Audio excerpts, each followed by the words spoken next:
Nag-apply ka ba sa call center and unexpectedly, sa technical support account ka na-assign? Required ba na magaling ka sa computer para ma-survive ang tech support account? For today's video, pag-usapan natin all about tech support account. Pag-usapan natin what it's like working with this type of account, kung ano-ano nga ba yung mga advantage, disadvantages, ano-ano nga ba yung mga qualifications, sino-sino ang mga pwede magtrabaho sa tech support account. And yun, pag-usapan din natin yung mga usual concerns, ano-ano nga ba yung mga may experience nyo kapag na-assign ka sa account na to. My name is Kuya Rene Boy. And my name is Jamie. And for today's video, samahan niyo kaming pag-usapan everything about why you should consider working for a tech support account, Call Center 101.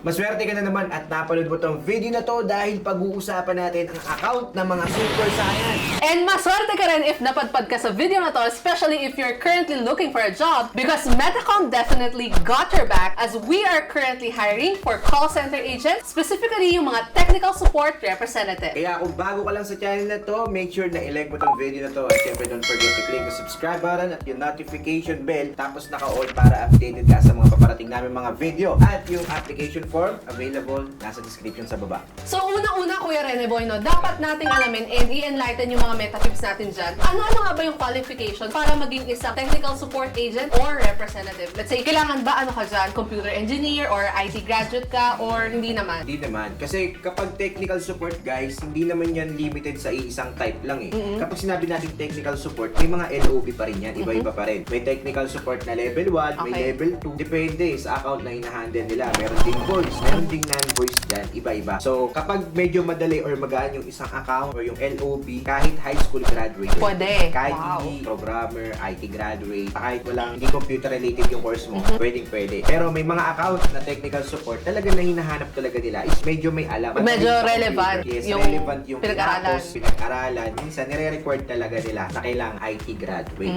So I think depende sa company and sa difficulty ng account yung qualification. Yes. Okay. Yun nga, katulad na nabanggit ko kanina, iba-iba ang level of difficulty ng mga account kapag technical support yung pinag-uusapan. In general pa rin siya. When we say technical support kasi guys, di ba meron tayong CSR, meron din tayong PSR. So what's the difference nga ba dyan, Kuya? Pero kasi parang ang dating niya medyo confusing. The same lang ba siya or talagang may malaking difference? Somehow the same pero magkaiba. CSR kasi, from the word itself, syempre, more on customer service Tama. na siya. Nag-a-assist ka ng customer via phone. Technical support, halos the same lang rin naman. Okay, may pagka-CSR pa rin kasi nga may customer relation. So, Ang nagra-rapport pinaka- ka. Yes, nagra-rapport ka pa rin, nakikipag-usap ka pa rin sa customer. Ang pinagkaiba lang sa CSR, syempre, walang masyadong technicality. Walang mga troubleshooting, mga ganyan-ganyan. Ah, okay. Pero pag TSR, yan, halo-halo na lahat. Kaya nga tinawag na mga super science yung mga agents dyan kasi halos lahat talaga kailangan alam mo. Ayun yung kagandahan sa technical support na account. So, to clarify everything about qualification, kahit sino pwede mag-apply, no age limit din dyan. Basta graduate ka ng high school, may diploma ka, pwede ka mag-apply. Kung may available na TSR or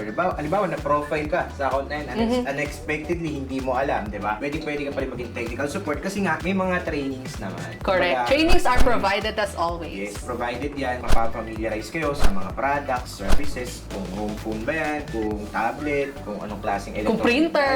gadgets, kung printer, lahat yan, matututunan nyo naman during your training. It's just that, medyo yung process ng assessment nila iba sa CSR. Okay, May difference. Yes, may difference. Sino dito guys, comment na lang sa baba kung sino nakapag-apply, technical support yung in-applyan, di ba? Confirm nyo naman guys kung iba yung na-process ninyo. Pa-share naman para may pa-share idea naman ang mga meta kung tips. anong klaseng assessment yung na-experience ninyo. Kasi nung nag-try ako dati, meron silang tinatawag na app-list exam.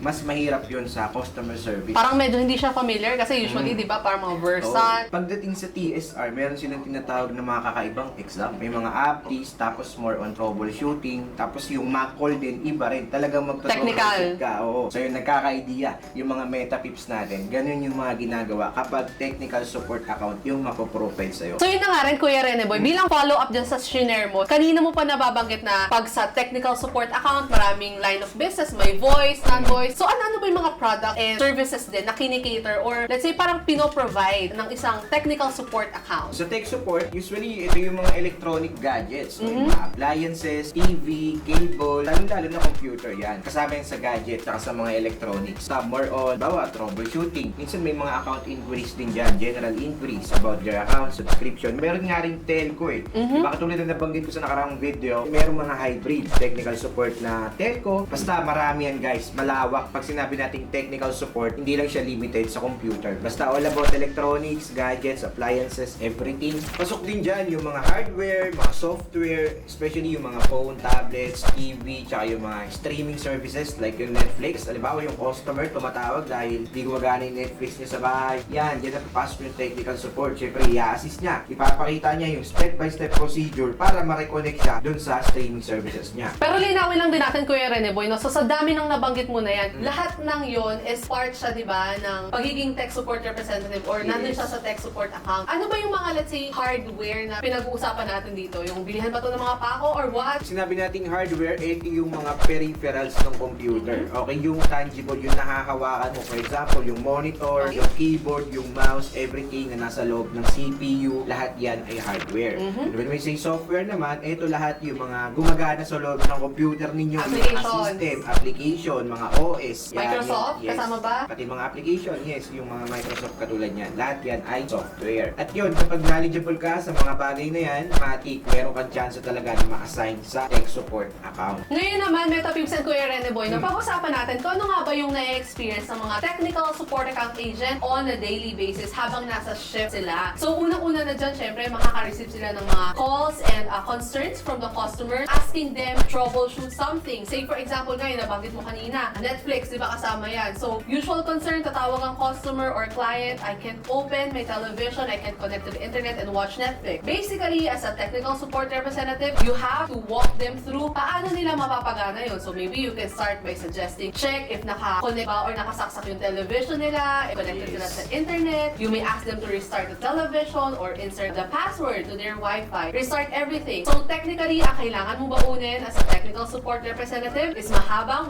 pasensya. Kasi ang kinakailangan talaga nila sa tech support account is mabilis at matalino. And since na-profile ka sa account net, ibig sabihin nga niyan, matalino ka at mabilis ka. Kaya ang gagawin mo na lang is makikinig ka na lang sa training ninyo. Okay, Yes. aaralin mo lahat, kailangan i-absorb mo lahat ng ituturo para mas lalo ka pang gumaling bilang isang tech support agent. Yun, katulad na nabanggit ni JV kanina, maraming klase ang tech support account. Pinakaiba lang talaga dito is kailangan mo ng mahabang pasensya kasi may mga times na alam mo yun, ultimo login, yung mismong cable, hindi nila alam kung paano isaksak. Kung ano yung password nila sa Gmail. May mga matatanda, mga elderly, mga octogenarian, nahihirapan yung mga yan. Kailangan mo ng pasensya as you help your customer. Kapag wino-walkthrough mo sila sa mga step-by-step procedure, kailangan talaga i-follow mo lang na maayos yung step-by-step. Tuturo mo sa customer mo, educate mo siya para makuha niya lahat. And then yun, okay magalala guys, ang kagandahan sa technical support account, hindi sila mahigpit when it comes to AHD. Wow. Since kailangan mo nga mag-assist ng mga customer dyan, kailangan mo mag-troubleshoot, di ba? So, Hindi mo process. mabilis. Oo. Kaya minsan inaabot ng 20 minutes, 30 minutes yung calls. Yung mga long calls Yes, na mga long call tinatawag. talaga dito sa tech support account. Sobrang appreciative sila when it comes to that, Yes, especially kapag totoo yan. natulungan or na-assist mo sila. Ayan yung mga metapips natin dyan na currently working sa technical support account. Share nyo naman yung experiences nyo. Nakaka-receive ba kayo? Suki ba kayo ng mga granicals? Ano yung mga concerns? Kaya attendance check din tayo. Sino-sino dito yung mga biglang na profile sa technical support account. Comment down sa baba kung sino-sino kayo. And also, by the way, Metapips, if you want to know more about the different BPO accounts, especially kung ano ba yung pagkakaiba ng telco from technical support account, we'll link it up here para mapanood nyo and you have to check yourself ano bang difference ng dalawa. Now, moving forward, everybody, no, Kuya Rene Boy, pag-usapan naman natin yung mga advantages and disadvantages na mag-work dito sa ganitong klaseng account. Unang-una na dyan, syempre, sinasabi kapag nasa technical support account ka raw, you're such a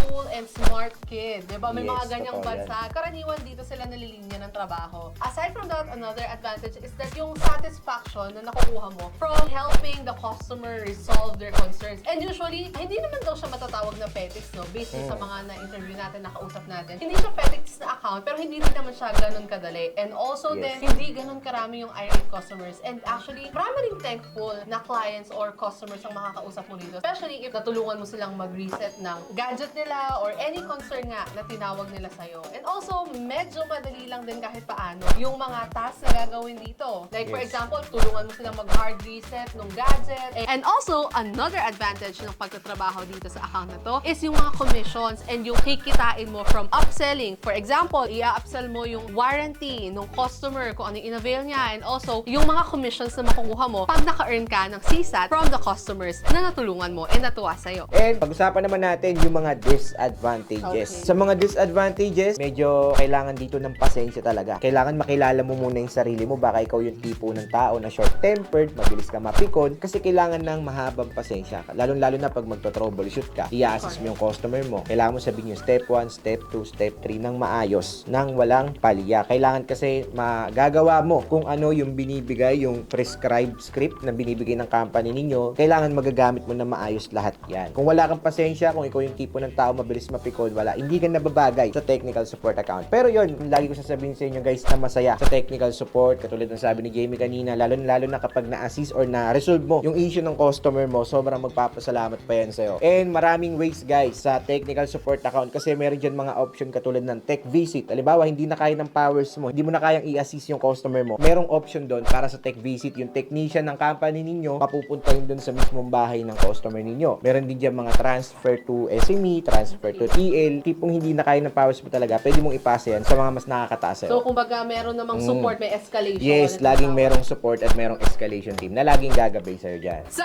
that's it for today's video. I hope you guys learned something today, and yun, sana mas marami pa kayong matutunan. Kaya kung bago ka lang dito, don't forget to like this video at syempre subscribe para updated pa kayo sa mga paparating namin mga videos all about call center tips. My name is Kuya Rene Boy. And my name is Jamie, and once again, if you're interested to apply sa openings ng aming technical support representative or agents, fill out nyo lang yung application form na nasa baba, na nasa description link below, and one of our recruiters will reach out to you as soon as possible to cater your application. Thank you so much for watching, and see you on our next video.